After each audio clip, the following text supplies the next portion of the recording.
Assalamu alaikum wa rahmatullah. Bismillah, alhamdulillah, wa salatu wa salamu ala rasulina wa ba'ad. All thanks and praise are due to Allah subhanahu wa ta'ala, and may His peace and blessings be upon His last and final messenger, his family, his companions, and those who follow them until the end of times. Welcome to lesson number 53 of Tafsir al-Jalalayn. Alhamdulillah, yesterday we were able to cover verses 88 to 92 of Surah Al-Nisa. So inshallah today we're going to pick up with verse number 93, and we'll start by having our beloved student Abdul Razak recite the paragraph from the Tafsir, after which I will then translate and comment. So go ahead and start us off for today, Ya Abdul Razak. Bismillah. قال الإمام السيوطي رحمه الله: ومن يقتل مؤمنا متعمدا بأن يقصد قتله بما يقتل غالبا عالما بإيمانه فجزاؤه جهنم خالدا فيها وغضب الله عليه ولعنه أبعده من رحمته وأعد له عذابا عظيما في النار. هذا مؤولا بمن يستحله أو بأن هذا جزاؤه إن جوزي، ولا بدع في خلف الوعيد لقوله ويغفر ما دون ذلك لمن يشاء. وعن ابن عباس أنها على ظاهرها وأنها ناسخة لغيرها من آيات المغفرة.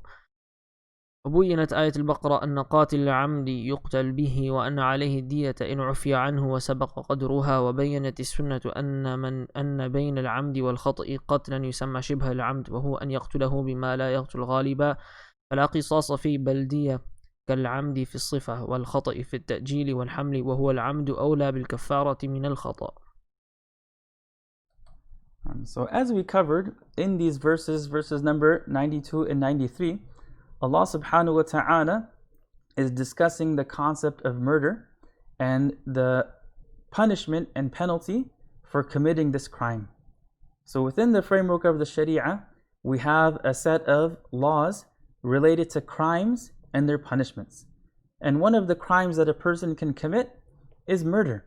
However, within the framework of the Sharia, murder is classified into these 5 categories.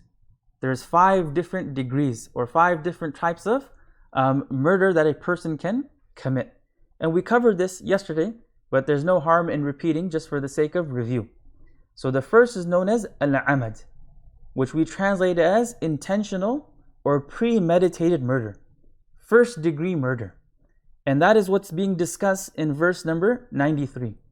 When a person commits first degree premeditated murder of another believer, what is the result? What is the consequence of doing so? So generally speaking, the result, the consequence, the punishment of premeditated murder is that the person is considered sinful, and there's also qisas, right? There will be retribution. But if the awliya of the maqtul, if the family, if the heirs of the victim enter into some sort of settlement, they can receive money from that settlement, or they can choose to totally and completely forgive the criminal, the murderer. The second type of murder is called shibhul amad, which is translated as quasi-intentional murder, second degree murder. And the consequence of that is that the person will be sinful. They have to pay kathara, which is freeing a believing slave, and they have to give diya, the blood money, which we identified as being 100 camels. The third category of murder is known as khata, qatlul khata, which is unintentional or accidental murder, manslaughter. And that was what was discussed in verse number 92. And the consequence of unintentional murder is kafara. They have to free a believing slave, and they also have to give diya. They have to pay blood money. The fourth category, within the Hanafi madhab at least, is known as ma ujriya majrahu. يعني ما أجري مجرى الخطأ. It's equivalent to accidental homicide. It's equivalent to manslaughter. And the consequence will also then be the same. The criminal has to give kathara, which is freeing a believing slave, and they have to give the diya as well. And the last category is known as al-qatlu bis-sabab, indirect murder. That they are the indirect cause of that person's death, and in that situation that's unintentional, and there was no premeditation, so they're not sinful, there's no kathara, but they have to give the blood money. Now here, in this particular verse, Allah subhanahu wa ta'ala is mentioning a very specific crime, which is intentionally killing another believer. So Allah subhanahu wa ta'ala says, وَمَن يَقْتُلْ مُؤْمِنًا مُتَعَمِّدًا.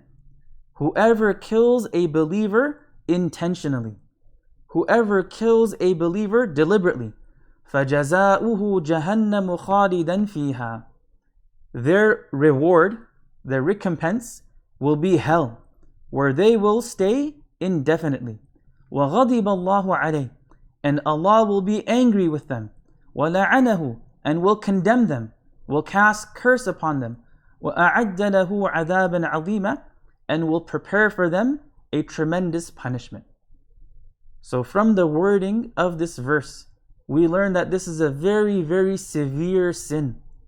This is something that is absolutely, totally prohibited. It is kabira min al-kabair. It is a major, major sin. And Allah subhanahu wa ta'ala has used very severe warning. Right? فَجَزَاؤُهُ جَهَنَّمْ. Their punishment will be hellfire. خَالِدًا فِيهَا. Where they will reside for all of eternity. وَغَضِبَ اللَّهُ عَلَيْهِ. And Allah subhanahu wa ta'ala will be angry and upset with the criminal. وَلَعَنَهُ. And will curse him, will distance that person from His mercy. وَأَعَدَّ لَهُ عَذَابًا عَظِيمًا. And will prepare a tremendous punishment for them. So here, Imam As-Suyuti rahimahullah, he writes, وَمَن يَقْتُلْ مُؤْمِنًا مُتَعَمِّدًا.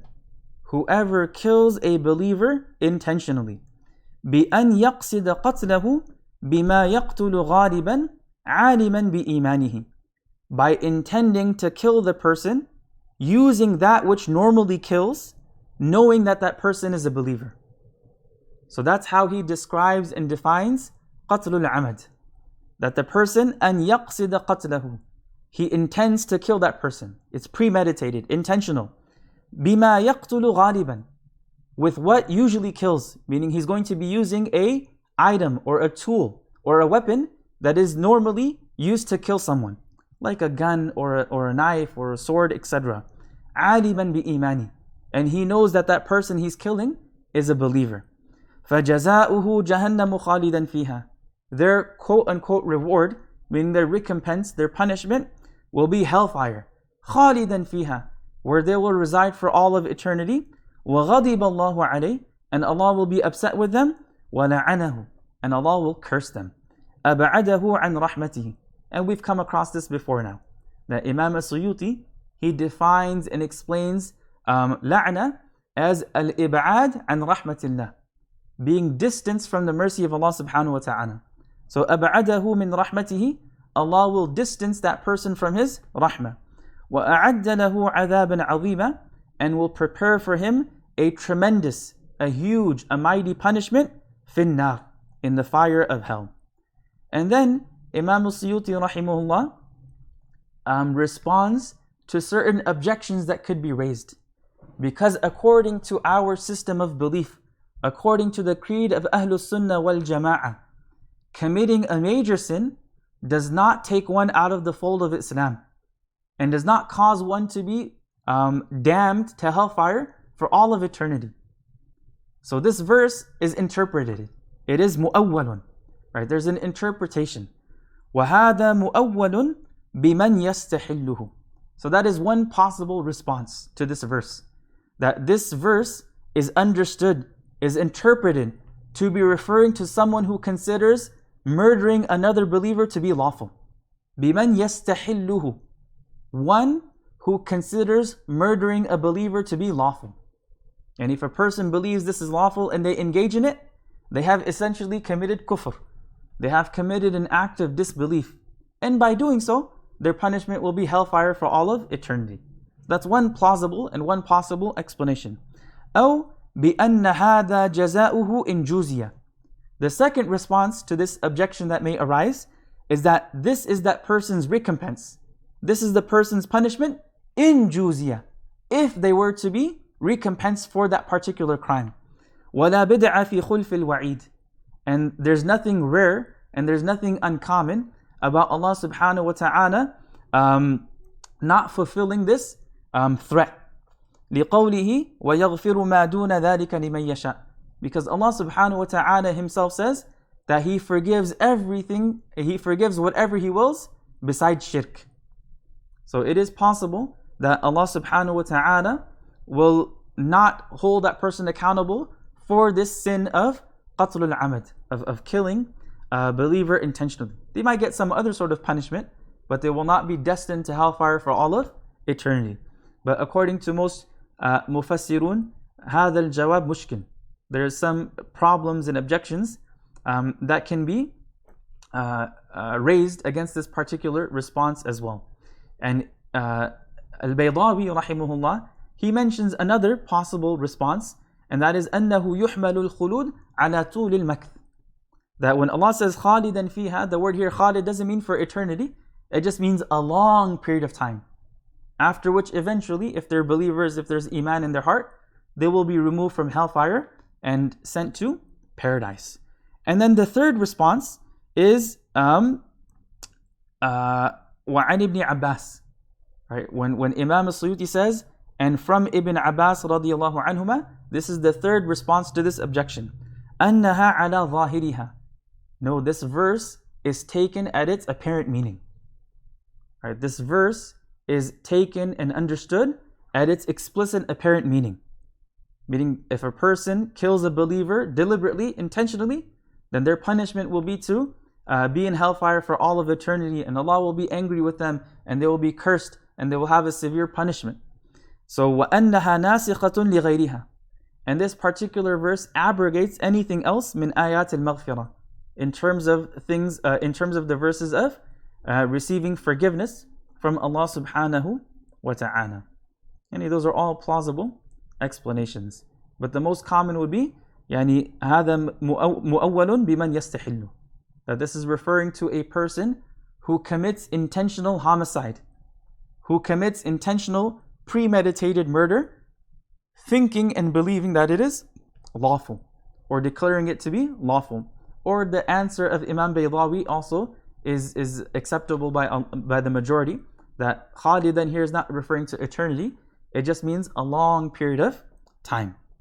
Right, then Imam al-Suyuti rahimahullah clarifies some aspects of fiqh and some aspects of the consequences of committing murder.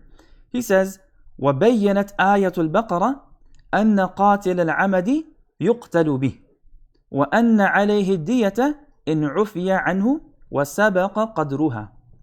That the verse of Surah Al-Baqarah, كُتِبَ عَلَيْكُمُ الْقِصَاصُ فِي الْقَتْلَى, right, that particular verse of Surah Al-Baqarah has already clarified and explained that a person who commits murder intentionally, yuqtal, will be killed.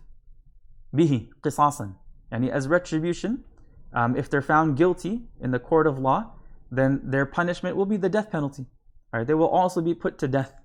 Or, anna alayhi diya in ufiya an.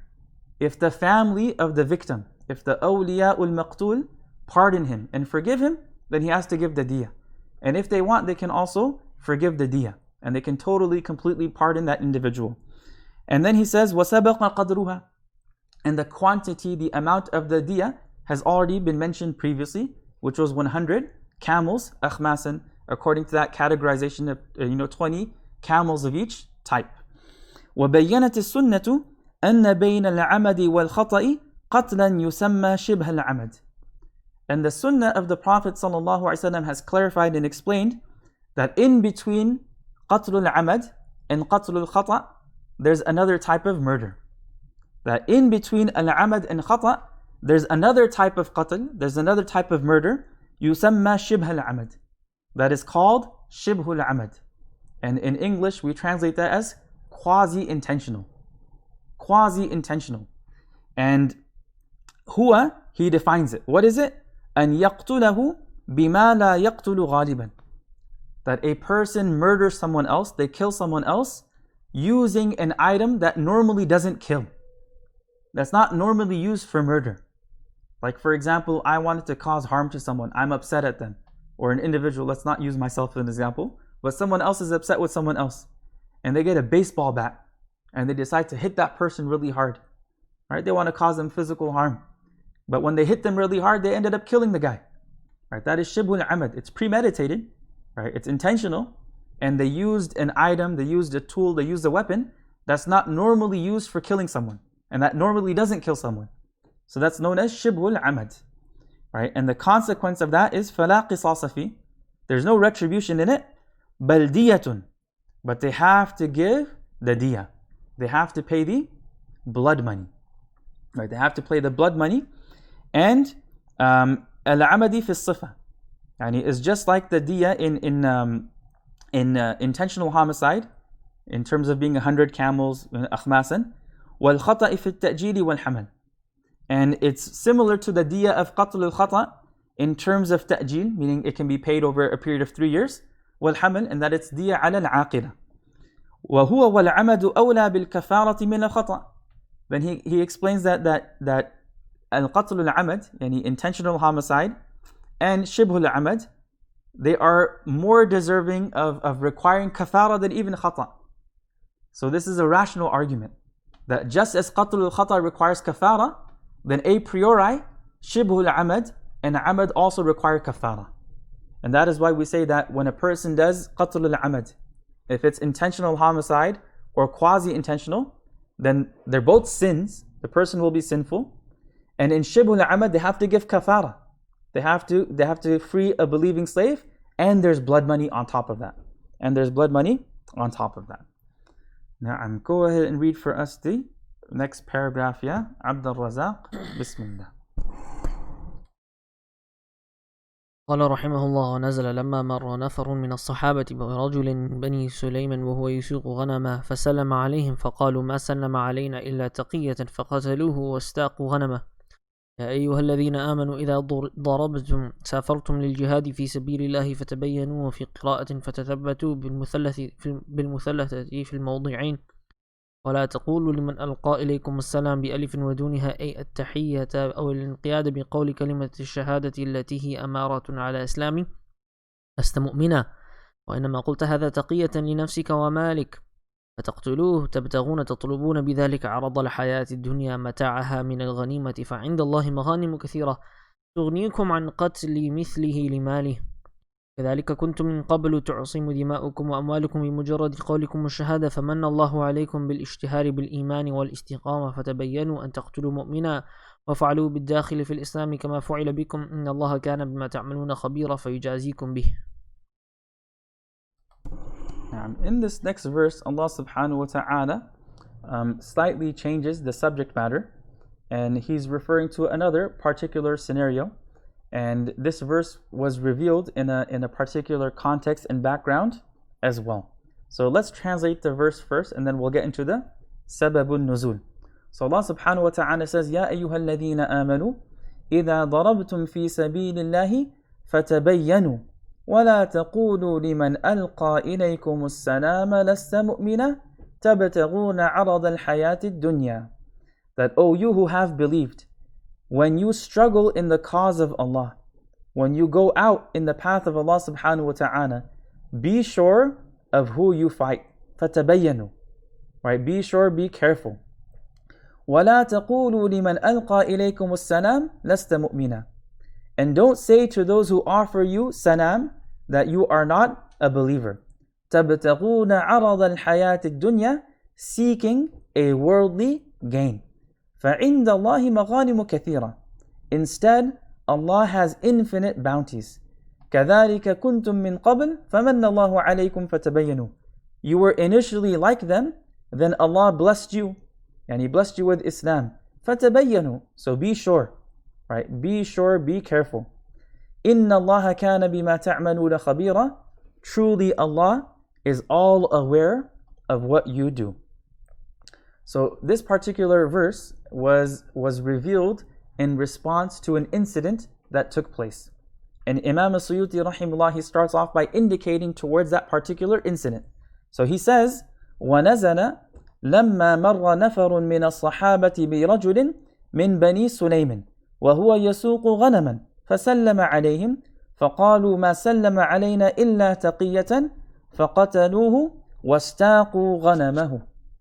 That this verse was revealed when a group of companions passed by an individual from Bani Sulaym, and وهو يسوق غنم, and he was shepherding his sheep.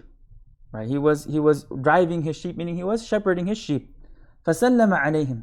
So he said salam to the Sahaba to show that he was a believer, that he was not an enemy. فَقَالُوا مَا سَلَّمَ عَلَيْنَا إِلَّا تَقِيَّةً. So the companions said and concluded that he did not say salam to us except to protect himself, except to save him his life. فَقَتَلُوهُ. So they killed him wrongfully. وَاسْتَاقُوا غَنَمَهُ. And they unlawfully took his sheep. Right, so أكثر المفسرين على أنه نزلت في مرداس. The majority of the mufassirun, the majority of the commentators are of the opinion that this particular verse was revealed regarding an individual by the name of Mirdas, min ahli Fadak. He was from the people of Fadak. وَكَانَ أَسْلَمْ. And he had accepted Islam. وَلَمْ يُسْلِمْ مِنْ قَوْمِهِ غَيْرُهُ. And no one else from his people, from his tribe had accepted Islam. وَكَانَ عَلَيْهِ السَّلَامُ بَعَثَ سَرِيَّةً إِلَى قَوْمِهِ. And the Prophet ﷺ had sent a sariyah, has sent a dispatch, a cavalry to these people to fight against them. وَأَمِيرُهُمْ غَالِبُ بْنُ فَضَالَةٍ. Right, and he put someone as their leader. فَهَرَبَ الْقَوْمِ. Right, so the people ran away. When this sariyah, when this cavalry, when this infantry got there, the people ran away. وَبَقِيَ مِرْدَاسٍ. But Mirdas stayed behind. لِثِقَةٍ بِإِسْلَامِ. Because he was confident in his Islam. Right, and he came down and he said, La ilaha illallah Muhammadur Rasulullah. Right, he came out to the companions and he testified and he said salam to them. وَقَتَلَهُ. Right, but then they killed him and they took his sheep. فَأُخْبِرُوا رَسُولَ اللَّهِ. And the Messenger of Allah was informed about this. فَوَجَدَ وَجَدًا شَدِيدًا. And he became extremely upset. Right, he became extremely upset at this. He says, قَتَلْتُمُوهُ إِرَادَةَ مَا مَعَهُ. And the Prophet said, you had killed him wanting what was with him, right, out of your desire for ghanima. So Imam al-Suyuti rahimullah, he starts off by indicating towards the sabab al-nuzul. And then he says, Ya ayyuha alladhina amanu. O you who have believed, O people of Iman, O you who believe in Allah and the Messenger and last day. إِذَا ضَرَبْتُمْ. Right, if you set out, سَافَرْتُمْ لِلْجِهَادِ. If you travel for jihad, في سبيل الله, in the path of Allah, فَتَبَيَّنُوا. Then be sure, be careful. وَفِي قِرَاءَةٍ فَتَثَبَّتُوا. Right, in another qira'ah, instead of the verb تَبَيَّنَ, we have the verb تَثَبَّتَ. And instead of saying فَتَبَيَّنُوا, فَتَثَبَّتُوا. Be sure, be certain, be careful. بِالْمُثَلَّثَةِ, يعني with the tha, فِي الْمَوْضِعِينَ, in both places. So فَتَثَبَّتُوا بِالْمُثَلَّثَةِ فِي الْمَوْضِعِينَ. يعني here it says فَتَبَيَّنُوا, and at the end of the verse you have فَتَبَيَّنُوا as well. So he's saying in this other qira'ah, in both places it's recited فَتَثَبَّتُوا. And the meaning is very similar. وَلَا تَقُولُوا لِمَنْ أَلْقَى إِلَيْكُمُ السَّلَامَ لَسْتَ مُؤْمِنًا.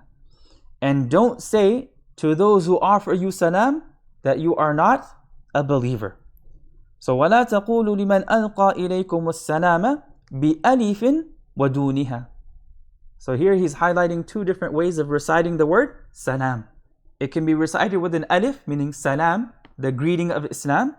وَدُونِهَا, as-salam, the one who offers you peace, the one who offers you like a peace treaty. A at-tahiyya, if you're saying salam with an alif, it means at-tahiyya, the greeting. O al-inqiyada biqawli kalimat ash-shahada. Or al-inqiyad, surrendering, by saying the kalimatu ash-shahada. Ashhadu an la ilaha illallah wa ashhadu anna Muhammadan abdu rasuluh allati hiya amaratun ala islami. That is a clear sign of that person's Islam. So وَلَا تَقُولُوا لِمَنْ أَلْقَى إِلَيْكُمُ السَّلَامِ has two possible meanings. That they say Assalamu alaykum, or أَلْقَى إِلَيْكُمُ السَّلَامَ by saying أَشْهَدُ أَن لَا إِلَهَ إِلَّا اللَّهِ وَأَشْهَدُ أَنَّ مُحَمَّدًا رَسُولُ اللَّهِ.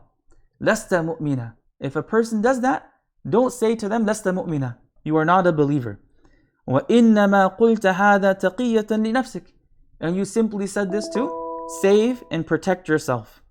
وَمَالِكَ, and to save and protect not only yourself, but your wealth. فَتَقْتُلُوهُ, and then you kill that person. تَبْتَغُونَ تَطْلُبُونَ بِذَلِكَ عَرَضَ الْحَيَاةِ الدُّنْيَا. Right, seeking a fleeting worldly gain. To seek material things of the worldly life. Right, here the word arad can be like material possessions. Right, seeking material possessions, hayat ad-dunya, of the worldly life. mata'aha, right, its possessions, min al-ghanima, in terms of the spoils of war. Why? فَعِنْدَ اللَّهِ مَغَانِمُ كَثِيرًا, because Allah has infinite bounties, right? With Allah, there are spoils in abundance. تُغْنِيكُمْ عَنْ قَتْلِ مِثْلِهِ لِمَالِ, that will تُغْنِيكُمْ, that will give you ghina, that will free you of the need of killing someone like him for his wealth. فَعِنْدَ اللَّهِ مَغَانِمُ كَثِيرًا تُغْنِيكُمْ, that will enrich you and that will free you from the need of killing someone like him for his wealth. كَذَلِكَ كُنْتُم مِّن قَبْلِ, right? And you were initially like them, in the same state you were before. So كَذَلِكَ كُنْتُم مِّن قَبْلِ, you were like that before. تُعْسِمُ دِمَاءَكُمْ وَأَمْوَالَكُمْ بِمُجَرَّدِ قَوْلِكُمُ الشَّهَادَةِ, that tu'sim, that you would protect and you would safeguard your blood, meaning your lives and your wealth, by simply saying the shahada. Right? At one point in time, you were just like this person that you killed, that you would, seek to protect your life and your wealth by simply saying the shahada. فَمَنَّ اللَّهُ عَلَيْكُمْ, and Allah has now blessed you, Allah has now favored you, بِالْإِجْتِهَادِ بِالْإِيمَانِ وَالْإِسْتِقَامَةِ, by making you well known for your iman and your steadfastness. فَتَبَيَّنُوا, so be careful, be cautious, be sure.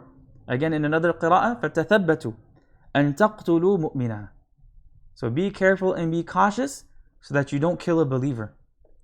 وَافْعَلُوا بِالدَّاخِلِ فِي الْإِسْلَامِ كَمَا فُعِلَ بِكُمْ, and treat and behave those who enter into the Islam just like you were dealt with. Right? Deal with those who have entered into Islam just as you were dealt with before. إِنَّ اللَّهَ كَانَ بِمَا تَعْمَلُونَ خَبِيرًا, truly Allah is all aware of what you do. فَيُجَازِيكُمْ بِهِ, and He will repay you for it. He will recompense you for it. Alright, so go ahead and read the next page of the Mus'haf for us tilawatan, followed by the first paragraph of the Tafsir. Bismillah. أعوذ بالله من الشيطان الرجيم. لا يستوي القاعدون من المؤمنين غير أولي الضرر والمجاهدون في سبيل الله بأموالهم وأنفسهم. فضل الله المجاهدين بأموالهم وأنفسهم على القاعدين درجة، وكلا وعد الله الحسنى. فضل الله المجاهدين على القاعدين أجرا عظيما، درجات منه ومغفرة ورحمة، وكان الله غفورا رحيما. إن الذين توفاهم الملائكة ظالمي أنفسهم قالوا فيما كنتم؟ قالوا كنا مستضعفين في الأرض. قالوا ألم تكن أرض الله واسعة فتهاجروا فيها، فأولئك مأواهم جهنم وساءت مصيرا. إلا المستضعفين من الرجال والنساء والولدان لا يستطيعون حيلة ولا يهتدون سبيلا، فأولئك عسى الله أن يعفو عنهم، وكان الله عفوا غفورا. ومن يهاجر في سبيل الله يجد في الأرض مراغما كثيرا وسعة، ومن يخرج من بيته مهاجرا إلى الله ورسوله ثم يدركه الموت فقد وقع أجره على الله، وكان الله غفورا رحيما. وإذا ضربتم في الأرض فليس عليكم جناح أن تقصروا من الصلاة إن خفتم أن يفتنكم الذين كفروا، إن الكافرين كانوا لكم عدوا مبينا.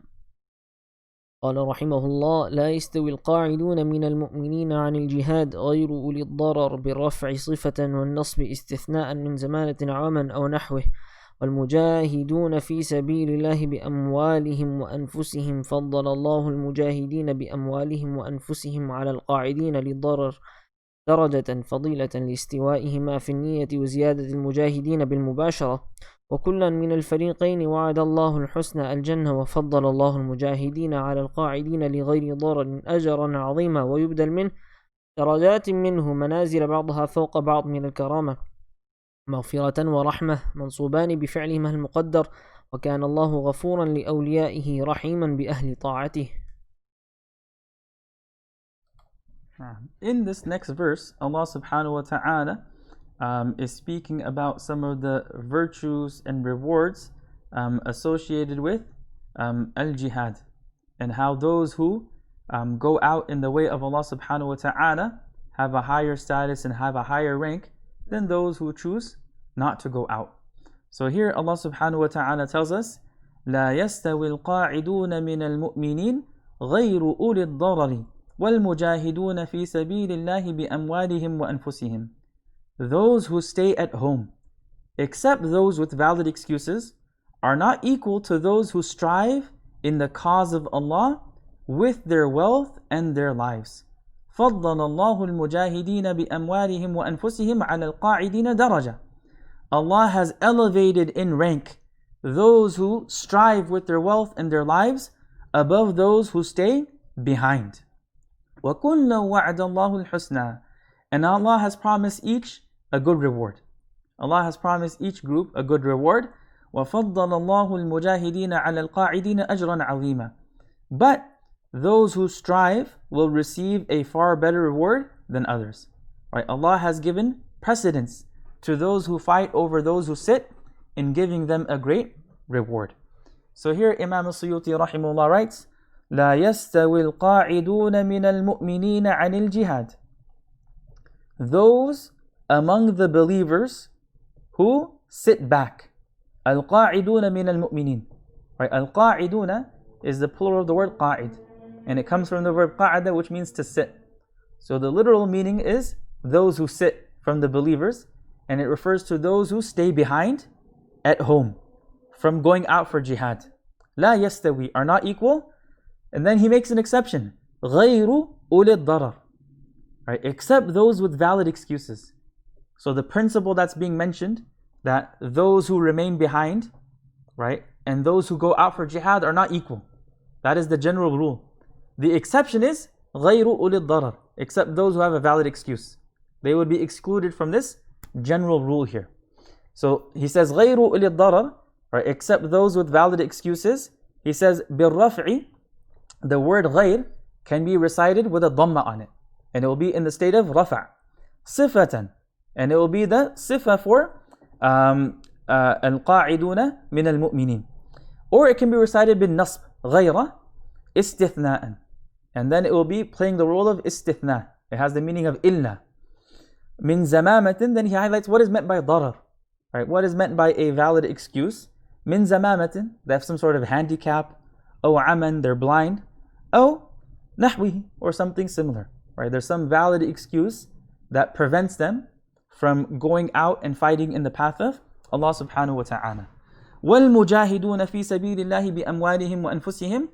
Right? So those who stay at home, except those with valid excuses, are not equal, لا يستوي, to those who strive in the cause of Allah with their wealth and their lives. Why? فَضَّلَ اللَّهُ الْمُجَاهِدِينَ بِأَمْوَالِهِمْ وَأَنفُسِهِمْ عَلَى الْقَاعِدِينَ دَرَجَةً. Because Allah subhanahu wa ta'ala has elevated the rank of those who strive with their wealth and their lives above those who stay behind. Those who stay behind, لِضَرَرٍ, because of a valid excuse. Right? Those who stay behind because of a valid excuse, دَرَجَةً فَضِيلَةً. Allah subhanahu wa ta'ala has given them extra rank. لِاسْتِوَائِهِمَا فِي النِّيَّةِ, because they're equal in terms of the intention. How are they equal in terms of the intention? Right, the mujahidun, their intention is to fight for the sake of Allah. And the ulul darar, right, those people have valid excuses, their intention is also to go fight. But they're unable to do so because of their valid excuse. وَزِيَادَةِ الْمُجَاهِدِينَ بِالْمُبَاشَرَةِ. Right, and the reason why they will get tafdeel, the reason why they're going to be higher in rank, is because of the mubashara, because they engaged in the jihad directly then. Right? They engaged in it directly, they participated directly. وَكُلًّا مِّنَ الْفَرِيقَيْنِ وَعَدَ اللَّهُ الْحُسْنَى. Right? But both parties, Allah subhanahu wa ta'ala has promised with good. And Allah has promised good to both parties. And what is that good? What is al-husna here? Al-Jannah. Imam al-Suyuti says that the word al-husna here means Jannah. وَفَضَّلَ اللَّهُ الْمُجَاهِدِينَ عَلَى الْقَاعِدِينَ أَجْرًا عَظِيمًا. And Allah has given precedence to those who fight over those who sit in giving them a great reward. And Allah has favored the mujahideen ala al-qa'ideen. Allah has favored the mujahidun, those who strive and struggle in His way, over those who stay behind at home. لِغَيْرِ ضَرَرٍ. Here Imam Suyuti says that here it's referring to those who have no valid excuse. But the most of the Mufassirun say it's still referring to those who have a valid excuse. أَجْرًا عَظِيمًا, a great reward. وَيُبْدَنُ مِنْ. And the badal for that, for أَجْرًا عَظِيمًا, the badal, the substitute for that is دَرَجَاتٍ مِّنْهُ وَمَغْفِرَةً وَرَحْمَةً. Basically, it's explaining what that أَجْرًا عَظِيم is. It's explaining what that great reward is. دَرَجَاتٍ مِّنْهُ وَمَغْفِرَةً وَرَحْمَةً. Far superior ranks, forgiveness and mercy from Him. وَكَانَ اللَّهُ غَفُورًا رَحِيمًا. And Allah is all forgiving, most merciful. Now Allah subhanahu wa ta'ala is all forgiving and very merciful. So درجات من منازل بعضها فوق بعض من الكرامة. Manazila, ranks and stations, right, above others in terms of karama, in terms of honor and nobility. ومغفرة, forgiveness, ورحمة, and mercy. منصوبان, right, both of these verbs are mansub بفعلهما المقدر, because of their inferred verbs. A, وغفر الله لهم مغفرة ورحمهم رحمة. Right, they're both mansub because their verbs are inferred before them. وكان الله غفورا لأوليائه. And Allah subhanahu wa ta'ala is all forgiving, most forgiving for His awliya, for His close, intimate servants. رحيما, very merciful. بأهل طاعته. He is very merciful for those who obey Him. Now we'll go ahead and read the next paragraph for us. Bismillah. قال رحمه الله: ونزل في جماعة أسلموا ولم يهاجروا فقتلوا يوم بدر مع الكفار إن الذين توفاهم الملائكة ظالمي أنفسهم بالمقام مع الكفار وترك الهجرة قالوا لهم موبخين فيما كنتم أي في أي شيء كنتم في أمر دينكم قالوا معتذرين كنا مستضعفين عاجزين عن إقامة الدين في الأرض أرض مكة قالوا لهم توبيخا ألم تكن أرض الله واسعة فتهاجروا فيها من أرض الكفر إلى بلد آخر كما فعل غيركم قال الله تعالى فأولئك مأواهم جهنم وساءت مصيرا هي إلى المستضعفين من الرجال والنساء والولدان الذين لا يستطيعون حيلة لا قوة لهم على الهجرة ولا نفقا ولا يهتدون سبيلا طريقا إلى أرض الهجرة فأولئك عسى الله أن يعفو عنهم وكان الله عفوا غفورا ومن يهاجر في سبيل الله يجد في الأرض مراغما مهاجرا كثيرا وسعة في الرزق ومن يخرج من بيته مهاجرا إلى الله ورسوله ثم يدركه الموت في الطريق كما وقع جندع بن ضمرة الليثي فقد وقع ثبت أجره على الله وكان الله غفورا رحيما. Here in this next verse, Allah subhanahu wa ta'ala is slightly changing the topic and the subject matter, and Imam As-Suyuti highlights the background or the context in which this verse was revealed. So I'll translate it first, then we'll look at the commentary of Imam As-Suyuti. So Allah subhanahu wa ta'ala says, إِنَّ الَّذِينَ تَوَفَّاهُمُ الْمَلَائِكَةُ ظَالِمِي أَنفُسِهِمْ قَالُوا فِيمَ كُنْتُمْ.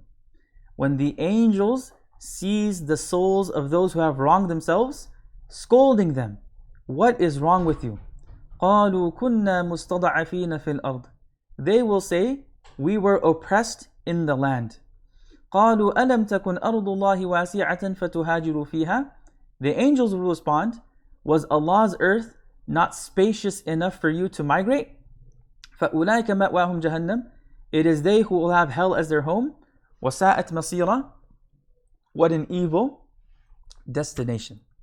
So here Imam As-Suyuti says, وَنَزَلَ فِي جَمَاعَةٍ أَسْلَمُوا وَلَمْ يُهَاجِرُوا. That the following verse was revealed regarding a group of people that accepted Islam but didn't migrate. They had accepted Islam in Mecca, but they chose not to migrate to Medina. فَقُتِلُوا يَوْمَ بَدْرٍ مَعَ الْكُفَّارِ. And because of that, they were killed on the day of Badr along with the non-believers. So إِنَّ الَّذِينَ تَوَفَّاهُمُ الْمَلَائِكَةُ ظَالِمِي أَنفُسِهِمْ. Those whose souls the angels take while they had wronged themselves. When the angels seize the souls of those who have wronged themselves. So, إِنَّ الَّذِينَ, truly those, تَوَفَّاهُمُ الْمَلَائِكَةِ, that the angels seize their souls. The angels take them away. ظَالِمِي أَنفُسِهِمْ, while they were wronging themselves. How? بِالْمُقَامِ مَعَ الْكُفَارِ وَتَرْكِ الْهِجْرَةِ, by remaining and staying with the non-believers and abandoning migration and leaving migration. That's how they were wronging themselves. قَالُوا لَهُمْ مُوَبِّخِينَ, the angels will say to them scoldingly. Right? The angels will say to them, scolding them, reprimanding them, فِيمَ كُنْتُمْ. Right? فِيمَ كُنْتُمْ, what is wrong with you? Right? فِيمَ كُنْتُمْ, what were you involved with? What's wrong? فِي أَيِّ شَيْءٍ كُنْتُمْ فِي أَمْرِ دِينِكُمْ. Right? What were you involved in with respect to the affairs of your deen? قَالُوا مُعْتَذِرِينَ. Right? They will say, making an excuse, كُنَّا مُسْتَضْعَفِينَ فِي الْأَرْضِ. We were oppressed in the land. كُنَّا مُسْتَضْعَفِينَ. We were weak. We were oppressed. عَاجِزِينَ عَنْ إِقَامَةِ الدِّينِ. We were unable to establish deen. فِي الْأَرْضِ, يعني on the land, meaning أرض مكة, in Mecca. قَالُوا لَهُمْ تَوْبِيخًا. The angels will respond to them توبيخًا, scolding, reprimanding. أَلَمْ تَكُنْ أَرْضُ اللَّهِ وَاسِعَةً فَتُهَاجِرُ فِيهَا. Right? Was not the earth of Allah spacious enough for you to migrate? Was not the earth of Allah wide enough for you to migrate? Right? مِنْ أَرْضِ الْكُفْرِ إِلَى بَلَدٍ آخَرٍ, to migrate from the land of disbelief to another land. كَمَا فَعَلَ غَيْرُكُمْ, just as others did. قال الله تعالى, so Allah subhanahu wa ta'ala will then say, فَأُولَٰئِكَ مَأْوَاهُمْ جَهَنَّمْ. Right, those people, their ma'wa, their abode is hellfire. Their home is hellfire. وَسَاءَتْ مَصِيرًا هِيَ. And what an evil place it is to return. What an evil destination it is. Then Allah subhanahu wa ta'ala makes an exception to this rule. Right, He makes an exception to this. إِلَّا الْمُسْتَضْعَفِينَ مِنَ الرِّجَالِ وَالنِّسَاءِ وَالْوِلْدَانِ لَا يَسْتَطِيعُونَ حِيلَةً وَلَا يَهْتَدُونَ سَبِيلًا. Except the oppressed men and women and children who did not have means to migrate, nor could they find a way. Right? Except helpless men, women and children who cannot afford a way out. They are excused. Right? They will be excused and forgiven.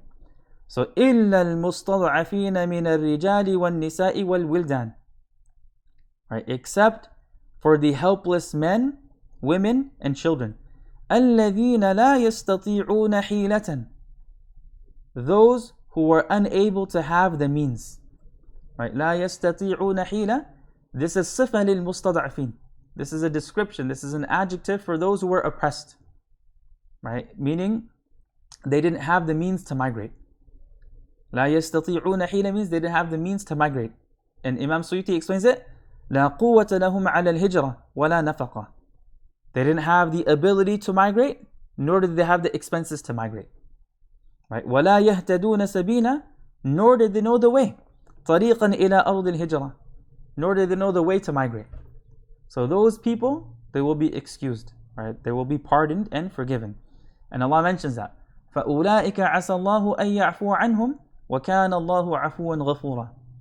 Right? As for such, it is likely that Allah will pardon them, because Allah is the most pardoning, the most forgiving. Right? It is right to hope that Allah will pardon them, for Allah is ever pardoning, all forgiving. So, فَأُولَٰئِكَ, right, those people, yani who were oppressed, men, women, children, who were unable to migrate for valid reasons, عَسَى اللَّهُ أَن يَعْفُوَ عَنْهُمْ. Perhaps Allah subhanahu wa ta'ala will forgive them, meaning Allah will forgive them and pardon them. وَكَانَ اللَّهُ عَفُوًا. Allah subhanahu wa ta'ala is the most pardoning, غَفُورًا, the most forgiving. وَمَن يُهَاجِرْ فِي سَبِيلِ اللَّهِ يَجِدْ فِي الْأَرْضِ مُرَاغَمًا كَثِيرًا وَسَعًا. And whoever migrates for the sake of Allah, whoever migrates in the cause of Allah, will find many safe havens and bountiful resources throughout the earth. Whoever migrates in the way of Allah shall find on the earth many places to settle and a wide dimension of resources. So وَمَن يُهَاجِرْ فِي سَبِيلِ اللَّهِ, and whoever migrates in the way of Allah, يَجِدْ فِي الْأَرْضِ مُرَاغَمًا كَثِيرًا, they will find several places to migrate to. Right? مُرَاغَم بِفَتْحِ الْغَيْن, with the fatha on the ghain, اسم ظرف, is an adverb of place. It is an adverb of place. معناه مهاجرا, a موضع هجرة. They will find several places to migrate to. They will find several destinations. Right? وسعة, and they will find bountiful resources. في الرزق. Right? They will find sa'a, they will find vastness, or they will find, vastness is good. They will find vastness in terms of provision. So whoever migrates for the sake of Allah subhanahu wa ta'ala, then they will find several destinations to go to, and they will find vastness in rizq. Allah will provide for them. وَمَن يَخْرُجُ مِن بَيْتِهِ مُهَاجِرًا إِلَى اللَّهِ وَرَسُولِهِ ثُمَّ يُدْرِكُهُ الْمَوْتِ فَقَدْ وَقَعَ أَجْرُهُ عَلَى اللَّهِ وَكَانَ اللَّهُ غَفُورًا رَحِيمًا. And those who leave their homes and die while migrating to Allah and His Messenger, their reward has already been secured with Allah, and Allah is all forgiving, very merciful. Meaning whoever leaves his home, migrating for the sake of Allah and His Messenger, and then death overtakes them, then their reward is established with Allah, and Allah is the most forgiving, the very merciful.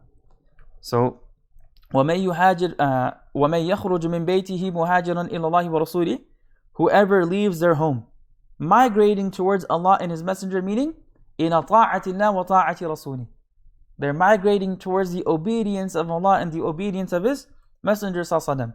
ثُمَّ يُدْرِكُ الْمَوْتِ, and then death overcomes them. Death catches them. فِي الطَّرِيقِ, on their way. كَمَا وَقَعَ لِجُنْدُعِ ابْنِ ضَمْرَ اللَّيْثِ, just as what happened for this companion by the name of Jundu' ibn Damra al-Laythi. فَقَدْ وَقَعَ ثَبَتَ أَجْرُهُ عَلَى اللَّهِ.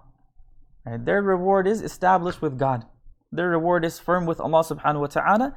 وَكَانَ اللَّهُ غَفُورًا رَحِيمًا, and Allah subhanahu wa ta'ala is the most forgiving, the very merciful. وَأَكْثَرُ الْمُفَسِّرِينَ عَلَى أَنَّ اسْمَهُ جُنْدُبُ بْنُ ضَمْرَةٍ, or ضَمْرَةٍ. Right? Most of the Mufassirun are of the opinion that his name is not Jundu', rather it's Jundub.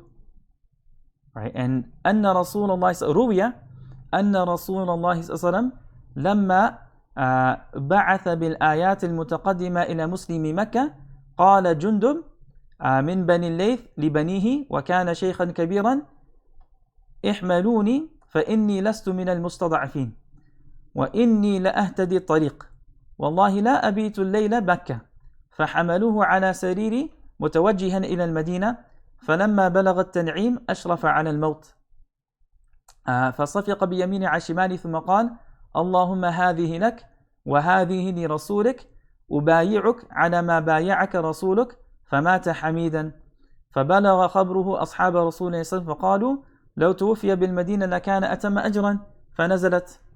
Alright, so this particular verse was revealed. And the sabab al-nuzul that's being mentioned here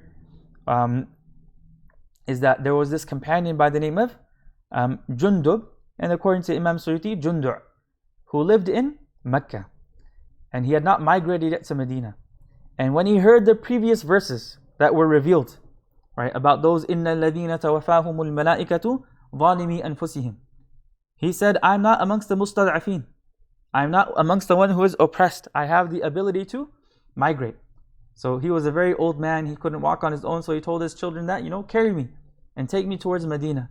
And when he reached Tan'im, when he reached close to Medina, he passed away. So some of the companions said, oh, if only he had reached Medina, his reward would have been greater. So Allah said, no. If a person starts on this journey and they have already started the migration and they're doing so sincerely for Allah and His Messenger, فَقَدْ وَقَعَ أَجْرُهُ عَلَى اللَّهِ, then their reward has already been established with Allah subhanahu wa ta'ala. وَكَانَ اللَّهُ غَفُورًا رَحِيمًا, and Allah subhanahu wa ta'ala is the most forgiving, the very merciful. Alright, go ahead and read that last paragraph for us on the page. Bismillah. قال رحمه الله وإذا ضربتم سافرتم في الأرض فليس عليكم جناح في أن تقصروا من الصلاة بأن تردوها من 4 إلى 2 إن خفتم أن يفتنكم أن ينالكم بمكروه الذين كفروا بيان للواقع إذ ذاك فلا مفهوم له. وبينت السنة أن المراد بالسفر الطويل وهو 4 برود وهي مرحلتان. ويؤخذ من قوله فليس عليكم جناح أنه رخصة لا واجب. وعليه الشافعي إن الكافرين كانوا لكم عدوا مبينا بين العداوة. In this next verse, Allah subhanahu wa ta'ala is giving us the ruling regarding to Salatul Musafir. That when a person travels, it becomes permissible for them to shorten their prayers. They're allowed to do qasr. They're allowed to shorten their prayers, meaning all of the 4-unit prayers will be prayed as 2. Dhuhr, Asr and Isha. So Allah subhanahu wa ta'ala says, وَإِذَا ضَرَبْتُمْ فِي الْأَرْضِ فَلَيْسَ عَلَيْكُمْ جُنَاحٌ أَن تَقْصُرُوا مِنَ الصَّلَاةِ إِنْ خِفْتُمْ أَن يَفْتِنَكُمُ الَّذِينَ كَفَرُوا إِنَّ الْكَافِرِينَ كَانُوا لَكُمْ عَدُوًّا مُبِينًا. When you travel through the land, it is permissible for you to shorten your prayer. When you travel through the land, there is no sin upon you in shortening your prayer, if you fear that the disbelievers will put you in trouble. Surely the disbelievers are an open enemy for you. So here Imam al-Suyuti rahimahullah writes, وَإِذَا ضَرَبْتُمْ سَافَرْتُمْ. So he clarifies that the verb daraba here means safara. The verb daraba here does not mean to hit or to strike, rather it means to travel. So وَإِذَا ضَرَبْتُمْ سَافَرْتُمْ فِي الْأَرْضِ. When you travel on the earth, when you travel through the land, فَلَيْسَ عَلَيْكُمْ جُنَاحٌ فِي أَن تَقْصُرُوا مِنَ الصَّلَاةِ. Then there's no blame upon you, there's no sin upon you for shortening the prayer. بِأَن تَرُدُّوهَا مِنْ أَرْبَعٍ إِلَى اثْنَتَيْنِ. Then Imam Suyuti himself clarifies what is meant by قصر الصلاة here. Right? By shortening from 4 to 2. أن تردوها, by returning the prayer from 4 to 2. So all the 4-unit prayers will be performed as 2 units.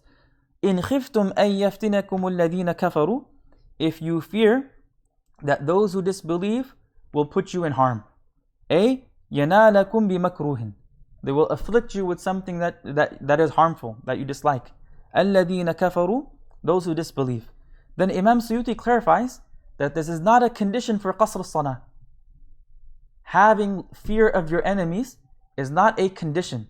It is not a shart for the permissibility of shortening prayer. He says, بَيَانٌ لِلْوَاقِعِ إِذْ. This is just an explanation, a clarification of the reality during that time. فَلَا مَفْهُومَ لَهُ. So there's nothing understood from this particular condition. A عند الأئمة الأربعة والجمهور. أي فلا يشترط الخوف. لا مفهوم means لا يشترط الخوف. That being in fear is not a condition for the permissibility of shortening prayers. وبينت السنة أن المراد بالسفر الطويل. And the sunnah has clarified and explained that is what is meant by a safar, what is meant by a journey, is a long journey. And what is that long journey? That is a journey through which rulings change.